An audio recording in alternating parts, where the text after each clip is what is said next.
Bonsoir à tous et à toutes. Merci de rester toujours fidèles sur Afrique Libre TV. Dans On dit tout de ce 5 décembre 2024, nous allons parler d'une affaire qui défait actuellement la chronique. Le Camerounais Saïd Penda. Oui, il s'agit bien sûr de ce Camerounais qui a fait allusion à un échec de tentative burkinabé contre la Côte d'Ivoire. Il a même cité le commandant Oumarou Yabré, le DG des renseignements du Burkina Faso, et parle d'une enquête. Et c'est de ça qu'il s'agit dans cette édition.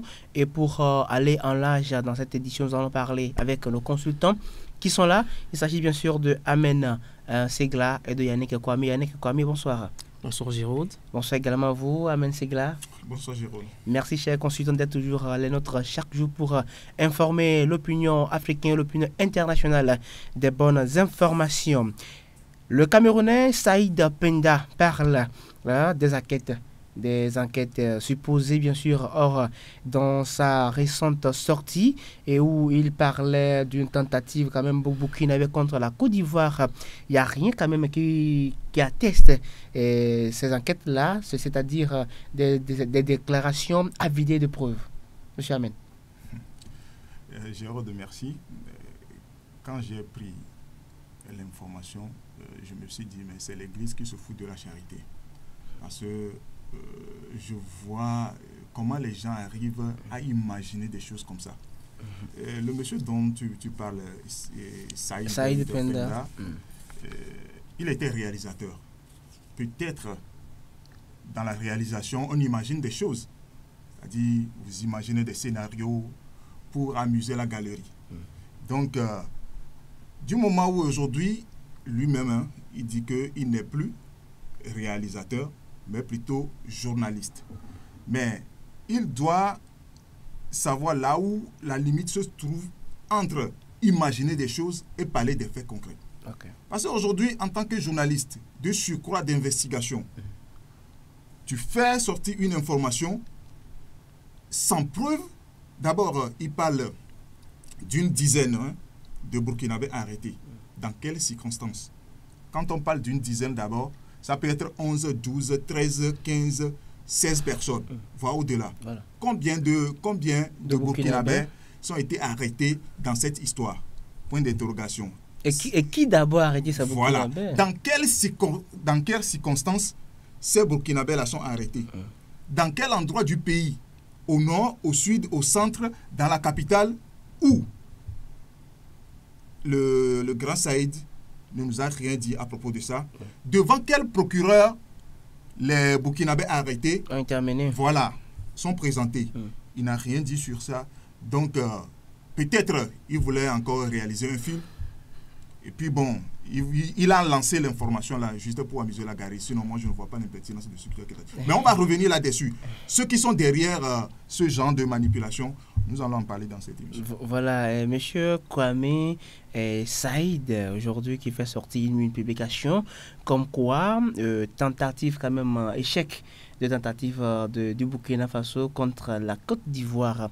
Mais voyant aujourd'hui ces écrits, il n'y a pas eu de preuves concrètes quand même qui situent les Burkinabés et les Ivoiriens dans le contexte dont lui-même il parle. Merci Gérald. Et Amen vient de le dire, monsieur Saïd Penda, il a une imagination très fertile, très débordante. Ce qu'il a produit comme article, je ne veux même pas dire article, c'est juste un ramassis de gribouillage dénué de toute crédibilité, de toute preuve. Pour quelqu'un qui se dit ancien correspondant de BBC, je ne vois pas pourquoi BBC pourrait recruter quelqu'un, un soi-disant journaliste de la sorte. Et le journalisme d'investigation suppose que toute affirmation doit être accompagnée de preuves qu'on peut vérifier. Déjà, dans son article, il n'a cité aucune preuve, il n'a fait mention d'aucune source fiable. Et la publication de ce genre d'article, je n'aime pas dire article, mais je suis obligé de le dire, la publication de ce genre de propos, d'affirmations est de nature déstabilisatrice. Ces genres de propos visent à semer la déstabilisation, à semer le chaos, et voilà, en Côte d'Ivoire, au Burkina Faso, et à mettre les deux populations à dos. Voilà. Et monsieur Amen Segla, la sortie de Saïd Penda aujourd'hui rime avec ces genres de complots déjà exécutés dans d'autres pays, et à l'instar de la France qui cherche toujours à détourner l'attention du monde sur la situation qui s'oppose entre son armée et l'armée ivoirienne aujourd'hui. Peut-être la France veut à travers Penda faire savoir aux gens qu'attention les gars, voici la réalité. Or, la réalité même est cachée derrière, parce que c'est sous forme de manipulation de la France. En fait, Saïd, c'est un espion de la DGSE française. C'est-à-dire, c'est un élément que le service Français, voilà, a envoyé en Côte d'Ivoire pour une mission bien précise. C'est-à-dire, depuis que le gars-là sort des informations concernant le Burkina Faso, concernant même la manière dont le capitaine Ibrahim Traoré est en train de conduire le peuple burkinabé actuellement, vous allez remarquer que tout va à l'encontre de ce peuple. Aujourd'hui, c'est Saïd Penda qui nous fait croire qu'il y a un plan de déstabilisation, et c'est le service de renseignement burkinabé, en la personne du directeur général Oumarou Yabré, qui a envoyé ces éléments-là en Côte d'Ivoire pour déstabiliser le régime d'Alassane Dramane Ouattara. Mais à un moment donné, il va falloir qu'on soit sérieux dans nos propos, quoi. Vous voyez aujourd'hui, avec tout ce que l'État burkinabé a comme problème, vous pensez que le commandant Oumarou Yabré a du temps pour envoyer quelqu'un en Côte d'Ivoire pour déstabiliser? D'abord, quel est l'intérêt des dirigeants burkinabés de voir la Côte d'Ivoire aujourd'hui déstabilisée? Ça, c'est la question. Mais je peux vous dire l'intérêt de la France de voir la Côte d'Ivoire déstabilisée sur ce plateau. Monsieur Amen, nous allons revenir avec vous, Kwame, mais déjà avec Penda, d'aucuns le traite d'un journaliste alimentaire. Écoute, Géraud, depuis un moment, sur ce plateau, nous avons commencé par dénoncer les stratégies de déstabilisation que les Kassites, les apatrides, ceux qui ont été chassés du Burkina Faso, qui se retrouvent maintenant en Côte d'Ivoire et qui élaborent des campagnes de déstabilisation contre le Burkina Faso. Nous avons commencé un moment déjà par dénoncer ces gens et leurs pratiques. Et je crois que, je peux le dire, ça a fait mouche parce que sur les plateaux de télévision en Côte d'Ivoire, on ne voit plus trop ces genres d'émissions, on ne voit plus trop sur les réseaux sociaux et ces campagnes-là qu'on menait. Et je crois que ça c'est en train de chauffer ces caciques-là et qui ont une seule chose en tête, de redoubler d'efforts. Et cette sortie du bon vieux Saïd Penda, en est la preuve. Cette sortie, c'est pour endormir la population, c'est pour détourner les populations des vrais problèmes et empêcher, de se lever contre les manipulations auxquelles ça donne les Français. Voilà. Donc, Solomon Panda, c'est un mercenaire journaliste qui est là quand même pour redonner l'espoir à la France, pour mettre en place son plan. Tout porte à le croire. Ramen vient de le dire, il est directement placé là par la DGSU française. Donc, voilà, ces manœuvres n'ont qu'un seul but. Déstabiliser la Côte d'Ivoire et le Burkina Faso. Et M. Amen, vous venez de mentionner dans vos propos le nom du DG des renseignements burkinabés, le commandant Oumarou Yabré. C'est vrai, pour donner du poids à sa sortie, Saïd Penda a mentionné Oumarou Yabré. En fait, aujourd'hui, la stratégie, la France est prête à tout pour déstabiliser le Burkina Faso. Et aujourd'hui, quand vous prenez le commandant Oumarou Yabré, c'est en fait l'œil et l'oreille de l'État burkinabé. C'est-à-dire, au-dessus il est actuellement au service de renseignement. C'est lui le directeur. Donc, tout ce qui concerne le renseignement en matière de déstabilisation et tout ça là, c'est lui qui arrive à anticiper tous ces coups-là. Donc, aujourd'hui, pour le fragiliser, donc, il est obligé de faire sortir des dossiers comme ça sur lui. Pour le fragiliser, en fait. Mais il a oublié que quand on parle de la résilience aujourd'hui au niveau des États africains, je ne vois pas quel État peut rivaliser avec le Burkina Faso, pour ne pas dire les trois États de l'AES. vu la circonstance dans laquelle la CEDEAO les a placés, ces 3 États-là sont devenus tellement résilients que je ne pense pas que c'est des histoires comme ça qui peuvent fragiliser ou bien qui peuvent démoraliser le commandant Oumarou Yabré. Donc, pour dire tout simplement que la France aujourd'hui est aux abois. Donc, il est en train de passer par tous les moyens pour arriver à déstabiliser les États. Aujourd'hui, si le peuple ivoirien se lève aujourd'hui pour s'en prendre aux ressortissants burkinabés qui sont sur leur territoire, comme quoi vos responsables ou bien vos dirigeants qui sont au Burkina Faso veulent déstabiliser notre pays, la même chose va se reproduire au Burkina Faso. Mais il faut le mentionner que selon les fausses informations de Saïd Penda. Voilà, selon les fausses informations. Et c'est ce que voulait la France. Voir les 2 États se déstabiliser. C'est-à-dire, la France se comporte comme un vautour. C'est là où il y a les pourritures, c'est là où la France, elle arrive. Voilà. Donc, il veut voir ces 2 États se déstabiliser. Parce que depuis qu'on a commencé par parler de la réconciliation entre les deux pays et appeler les 2 dirigeants à s'appeler pour enterrer les haches de guerre, vous allez voir, c'est en ce moment-là que ce fameux Saïd-là a fait sortir ce dossier-là, juste pour dire aux Ivoiriens que les autorités burkinabées complotent quelque chose contre le régime de Alassane Dramane Ouattara. Mais moi, je vois, vraiment, la France est capable de tout. Hein. Comment vous pouvez imaginer quelqu'un, dans un passé récent, a fait sortir un dossier de 2010 sur Alassane Dramane Ouattara, après, a fait venir Jean-Marie Bockel pour dire que Alassane Dramane Ouattara, avec l'appui de la France, a regroupé 2011 pour déstabiliser le Burkina et le Niger, pour déstabiliser le Niger.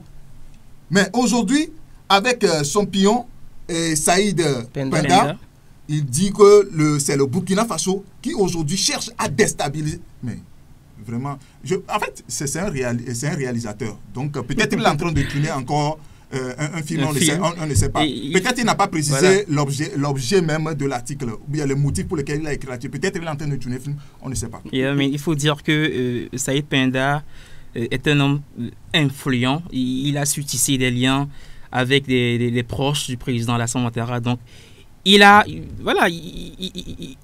chez nous, on dit que si un aveugle te dit qu'il va te lancer la pierre, il faut comprendre qu'il s'est appuyé sur quelque chose. Il a une base sur laquelle il s'appuie.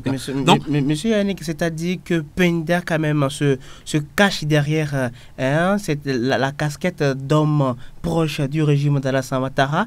Donc, se croit tout permis et quand même, avec ses manipulations, essaie de soutirer de l'argent. Puisque, selon les informations également aussi, arrivé à notre niveau, il est un accro de chantage. Le gars, il s'adonne à l'extorsion de fonds, à la manipulation. Je viens de le dire, il est proche, il a su tisser des liens. Il a le branlon, comme on le dit souvent. Donc, il a promis à beaucoup de personnes des postes de responsabilité. Penda. Oui, des postes de responsabilité dans le monde économique, politique. Mais à coup de millions, il a pris de l'argent chez les gens. Mais ces gens-là n'ont pas eu ce qu'ils voulaient. Ouais. Donc, c'est quelqu'un qui s'adonne à plusieurs genres de vices, à des vices différents. Donc, il est placé là-bas, comme Amel vient de le dire, il est placé là-bas par l'ancienne puissance coloniale, l'Hexagone. Il est les yeux et les oreilles de la France. Donc, comme tout le monde sait, tout le monde le voit dans les coulisses du régime en place actuel en Côte d'Ivoire, si un jour, il quitte la Côte d'Ivoire et il dit qu'il va lancer des révélations, qu'il va sortir des dossiers sur Ouattara, sur le président Ouattara, tout le monde va le croire. Parce que tout le monde le voit là actuellement, dans le rang, dans le cercle du président Alassane Dramane Ouattara. Donc, il est important pour les autorités ivoiriennes de mettre cet individu-là hors d'état de nuire. Voilà, avant qu'il ne soit trop tard. Voilà, en Côte d'Ivoire, les yeux et les oreilles de la France en Côte d'Ivoire. Donc, aujourd'hui, Saïd Penda est considéré comme un journaliste ou bien un mercenaire à la sorte de la France. Ah oui, c'est ça. Hein, parce que aujourd'hui, avec l'affinité qu'il a avec les proches de Ouattara, lui permet d'avoir certaines informations, comme vient de le mentionner tout à l'heure Yannick. C'est-à-dire, ces informations-là, demain, il peut les faire retourner contre le régime de Ouattara. Donc, les responsables de RHDP ont intérêt aujourd'hui de se départir de cet individu très dangereux. Parce que si il se permet aujourd'hui de créer, d'écrire ce scénario sur un éventuel plan de déstabilisation, mais il est capable du pire. Donc il va falloir que les autorités ivoiriennes se départissent directement de cet individu. Même il faut qu'on le mette aux arrêts. Parce que si on le laisse aujourd'hui, avec tout ce que nous faisons sur ce plateau comme dénonciation, si aujourd'hui il se sent menacé, il quitte le territoire, demain, tout ce qu'on leur avait... C'est fini, voilà, il va se dévoiler. Ouais. C'est fini. Tout ce qu'il a reçu comme arme pour tirer sur les autorités et burkinabés, ils peuvent les retourner contre le régime de Dramane Ouattara. Donc aujourd'hui, les responsables de RHDP ont intérêt de mettre cet individu aux arrêts. Aujourd'hui, un Camerounais qui se sent à l'aise sur le territoire ivoirien et se permet quand même de mettre en place cette compilation, ce complot-là de déstabilisation, Saïd quand même ne serait pas le Jean-Baptiste pour tracer la voie à la France pour mettre en place ces complots? Écoute, Jérôme, tu sais, au Cameroun, il y a plein de problèmes. Il y a plein de problèmes d'ordre politique, économique. Et je crois que le bon vieux monsieur Penda, s'il est aussi efficace, s'il est aussi bon analyste que ça, il sera plus utile au Cameroun parce que le Cameroun a besoin de lui. Pourquoi il passe tout son temps? Parce qu'il est là, il agit en Côte d'Ivoire, ça fait plus de 5 ans déjà. En tout cas, à ma connaissance. Donc, pourquoi il passe tout son temps au Cameroun, en Côte d'Ivoire plutôt, à se mêler de l'affaire d'un autre État, des affaires politiques et économiques? Je me pose bien la question. Oui, c'est parce qu'à un moment donné, les autorités ivoiriennes leur ont donné ce feu vert-là, leur ont donné ce boulevard-là. C'est pourquoi ils se permettent du tout. Parce que, comme tu viens de le dire, je ne vois pas quel autre Ivoirien peut aller au Cameroun aujourd'hui et se permettre de dire des choses sur les autorités même de ce pays, au point où les journalistes... Moi, j'ai appris même que par le passé, il a même dénigré les journalistes ivoiriens. Comme quoi, ils ne sont pas à la hauteur, ils font des débats de caniveau et tout ça. Comment est-ce qu'un étranger peut se permettre dans un pays? C'est parce que, comme je viens de le dire tout à l'heure, c'est parce qu'il a une affinité avec les dirigeants, c'est-à-dire les oufoutistes qui sont aujourd'hui aux affaires. Il a une affinité avec eux. C'est avec ça qu'il se permet de dire de n'importe quoi. Et moi, je suis ici aujourd'hui. En fait, ce plateau, c'est pour interpeller les autorités ivoiriennes par rapport aux agissements de cet individu-là. Parce qu'aujourd'hui, la France veut la déstabilisation de la Côte d'Ivoire. Et les preuves, par le passé, nous l'avons dit. Mais aujourd'hui, les preuves sont là. S'il y a un plan de déstabilisation en Côte d'Ivoire, il va falloir que les autorités soient vraiment regardants à tout ce qui est comme le service secret français sur leur territoire. Mais il faut dire que c'est Saïd Penda, tu l'as dit, il a critiqué beaucoup de personnalités publiques ivoiriennes. Oui. Et je ne sais pas sur quoi il compte et il se permet de faire ce genre de choses en toute impunité. Et Penda même va jusqu'à menacer certaines autorités, comme quoi s'il ne donne pas des millions, il détient des informations qui peuvent quand même nuire à leur réputation. C'est ça. C'est-à-dire, il se sent tellement protégé intouchable que avec tout ce qu'il dit, bon, c'est comme si, des fois, entre politiciens même, c'est-à-dire quand j'ai un problème avec Yannick, Penda peut venir me voir, je peux lui filer certaines informations sur Yannick, et puis il va vers Yannick pour lui dire, bon, j'ai des informations sur toi, donc si tu me donnes quelque chose, sinon je le publie. Donc c'est comme ça, il chantait tout le monde. C'est-à-dire, il est entre les deux balances, il prend de ce côté, il prend de l'autre. Moi, j'interpelle nos autorités, les autorités ivoiriennes. Faites tout pour mettre cet individu hors d'état de nuire. Il a assez fait souffrir les Ivoiriens. Voilà. En fait, il y a quelque chose. Quand il parle d'un plan de déstabilisation, il va falloir que nous statuions sur ce volet-là. Parce que à chaque fois que la France planifie quelque chose, elles essaient de divertir les gens. C'est-à-dire, aujourd'hui, la France a essayé de détourner l'attention de la population. À travers Penda. Au lieu de dire que la France est en train de planifier quelque chose, il dit que c'est le Burkina Faso. Donc, aujourd'hui, au lieu que les autorités ivoiriennes se focalisent sur le Burkina Faso, elles n'ont qu'à se focaliser sur la France. Parce que si Saïd Penda sort un dossier comme ça, c'est parce qu'il y a effectivement un plan de déstabilisation. Bon, mais ce plan de déstabilisation ne vient pas du Burkina Faso. De la France directement. Voilà. Attendez, est-ce que c'est un dossier ou bien c'est quand même des avancées sur le complot? Non, mais ce n'est même pas un dossier. Parce que, en fait, comment est-ce que les choses comme ça se passent? Avec Penda, Penda, c'est un missionnaire. On lui a envoyé, il faut dire ça, le reste, on s'en occupe. Avec des millions? Voilà. C'est ça. Donc, au lieu que les autorités ivoiriennes se focalisent sur le Burkina Faso, ils n'ont qu'à arrêter Penda, l'interroger, pour voir là où il tient ces informations-là. Parce qu'il ne sert à rien aujourd'hui de dire qu'il y a un plan de déstabilisation et que c'est le commandant Oumarou Yabré qui a envoyé les Burkinabés pour arrêter. Mais vraiment, le gars là, il est fort en imagination. En tout cas, oui, il est vraiment fort en imagination. Le nom du commandant Oumarou Yabré cité, c'est quand même pour ternir inutilement l'image du commandant, mais toujours un Camerounais qui est à l'aise sur le territoire ivoirien et tiennent certains propos et mensongers à la plus, mais est-ce qu'il y a un parrainage ou bien un patronage derrière Penda? Monsieur Saïd Penda s'est toujours adonné à la publication de ces genres de propos. Vous savez, le fait qu'il ait mentionné le nom du chef, du DG du renseignement burkinabé, le commandant Oumarou Yabré, il veut tout simplement donner du poids à ses écrits. Voilà, il veut comment dire, fragiliser le régime burkinabé actuel en jetant de l'anathème sur ses institutions.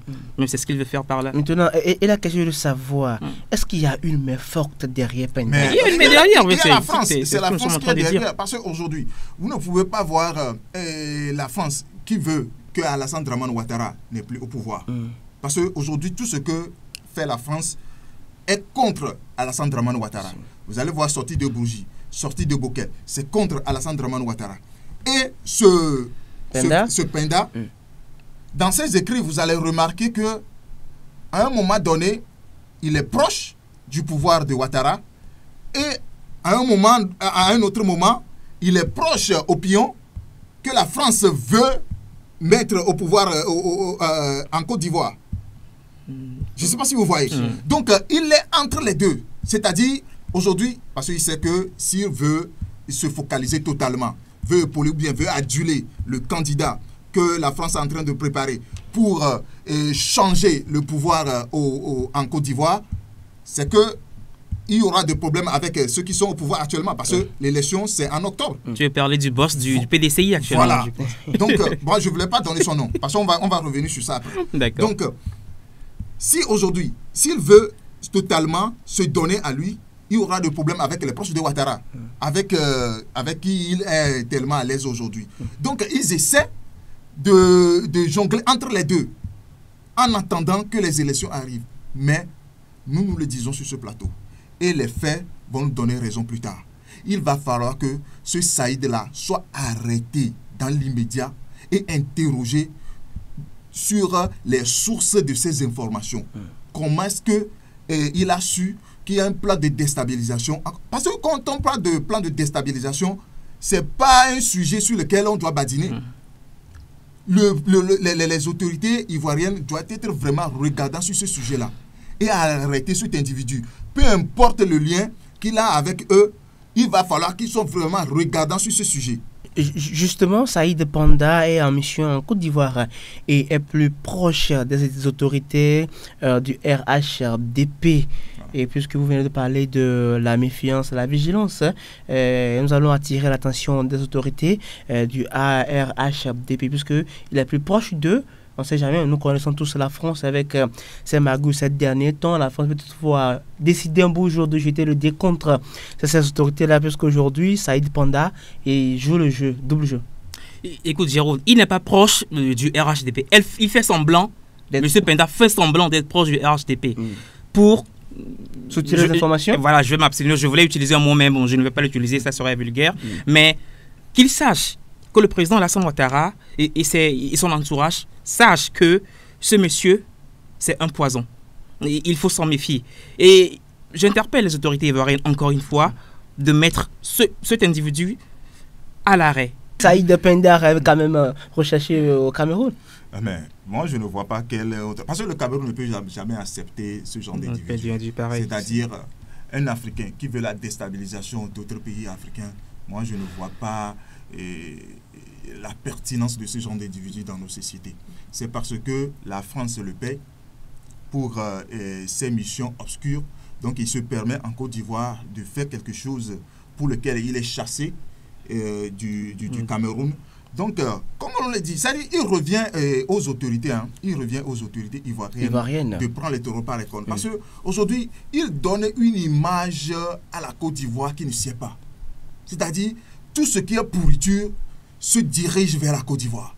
Quand vous voyez la présence de Penda, quelqu'un qui travaille pour la DGSE française, se permettre aujourd'hui, d'une manière ou d'une autre, de collaborer avec le régime en place.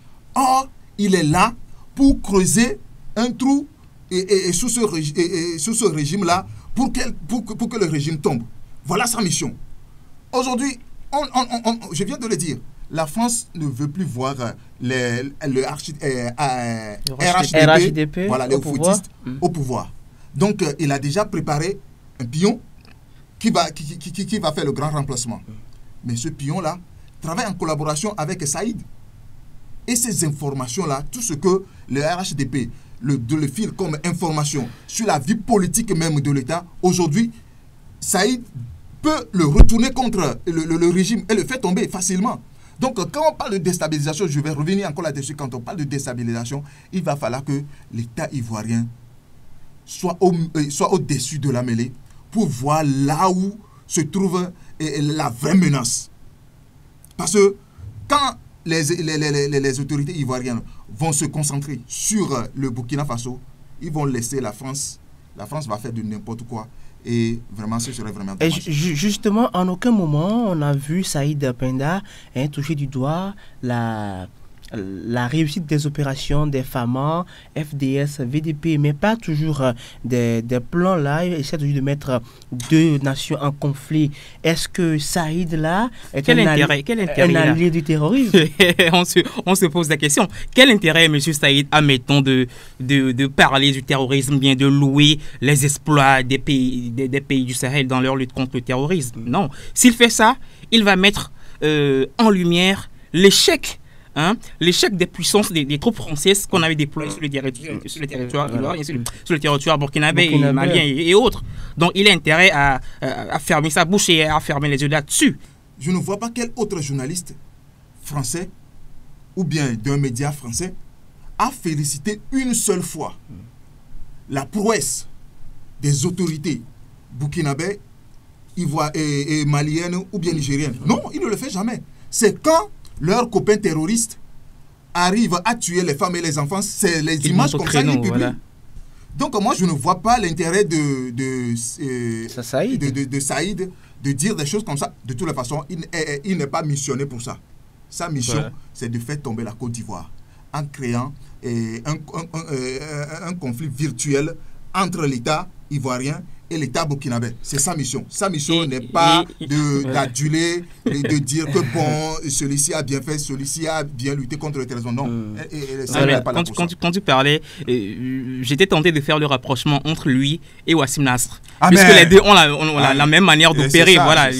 Maintenant, évoquons l'aspect sécuritaire, puisque l'armée ivoirienne, l'armée française, autant pour moi, doit quitter la Côte d'Ivoire en 2025, juillet-août 2025. Mais Saïd Penda n'a nulle part quand même fait l'éloge des autorités ivoiriennes qui ont pris cette décision salutaire.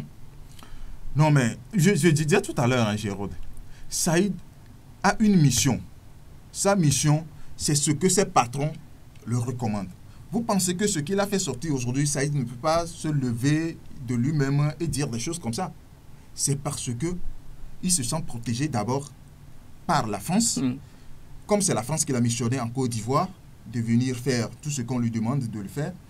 Et aujourd'hui, quand il sort des sujets comme ça, c'est pour d'abord fragiliser le Burkina Faso. Parce qu'à un moment donné, le président ivoirien, Alassane Dramane Ouattara, ne veut plus la déstabilisation du Burkina Faso. De l'AES en général. De l'AES. Donc, pour lui trouver un remplaçant, pour que la déstabilisation arrive, il va falloir que Saïd crée un conflit entre les deux peuples. Et c'est ce qu'il est en train de faire. Donc, il ne vient pas de lui directement. Saïd ne peut pas se lever et dire des choses comme ça. C'est vrai, Saïd prend les informations auprès des responsables de l'HDP et aussi du service secret français. Donc, aujourd'hui, tous les deux... En fait, les gens pensaient encore que la France est toujours derrière le régime d'Alassane Dramane Ouattara. Non. Du moment où Alassane Dramane Ouattara ne veut pas la déstabilisation du Burkina Faso, la France fera le feu de tout bois pour lui trouver un remplaçant à même de répondre à sa mission au Burkina Faso. Et c'est ce qui est en train de se passer. Quand Saïd a cité le nom de Oumarou Yabré, ce n'est pas fortuit. C'est parce que Saïd sait, et la France aussi sait, que Oumarou Yabré, aujourd'hui, on l'appelle ça le Saint-Pierre, c'est le gardien de tout ce qui va arriver de mauvais au Burkina Faso. Parce que c'est lui qui anticipe tout ce qui est menace contre l'État burkinabé aujourd'hui. Donc, pour le fragiliser, et fragiliser aussi l'opinion par rapport au soutien que les Burkinabés sont en train d'accorder aux responsables burkinabés. Donc, il a fait sortir le sujet là, juste pour jauger vraiment l'opinion. Vous allez voir, avec cette sortie, il va avoir une suite. Il va avoir une suite, parce que c'est comme ça la France fonctionne. C'est-à-dire, il lance d'abord un sujet, ils attendent les réactions. Quand la population n'a pas réagi, donc ils enchaînent avec un autre sujet. Et vous allez voir, Saïd va encore faire une autre sortie par rapport à ce qu'il vient de dire. Mais c'est à nous, en tant que panafricanistes, de dénoncer ce genre de choses. Si on monte au créneau aujourd'hui et on dénonce avec véhémence tout ce que la France est en train de planifier aujourd'hui, vous allez voir qu'il n'y aura plus de sortie. Et par rapport à tes questions, Jérôme, s'il s'est prononcé sur la fermeture, il s'est prononcé là-dessus. Il a même publié un article sur Facebook, un article datant du 2 décembre passé. Et dans le traitement de l'information, comme d'habitude, il a pris un ton ironique. Il a bien sûr félicité le président Alassane Dramane Ouattara, mais il s'est basé dessus pour critiquer, pour se moquer de l'AUS. Je lis, dans les premiers mots, on va trouver, il dit « Le président Ouattara obtient la fermeture de la base militaire française en Côte d'Ivoire sans avoir insulté personne. » Fin de citation. Voilà, je viens de le citer. Vous voyez un peu le ton qu'il a pris. Attendez. Dans les pays où la France est chassée, ces pays-là font face à une insécurité. Donc, je ne vois pas la menace qui plane sur l'État ivoirien pour que le président Alassane Dramane Ouattara demande à la France de quitter illico presto la Côte d'Ivoire. Voilà. C'est ça. On va revenir là-dessus. C'est parce que la France, dans les pays où elle a été chassée, la France est devenue une menace pour ces pays-là. Voilà.